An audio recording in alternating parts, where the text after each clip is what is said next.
माँ दक्षिण काली विराजमान करेंगे तेरे गोटे मंदिर कर पड़े अच्छा तुम्हें तो तेरे जमा सबुदिन काम आउ से जो पछ बड़ा बड़ा मिस्त्री आज्ञा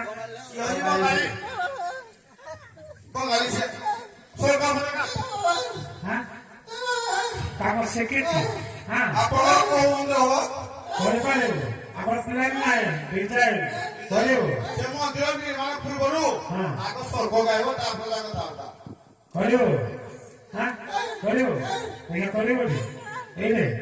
হ্যাঁ দেখা করে দেখিও হকার দে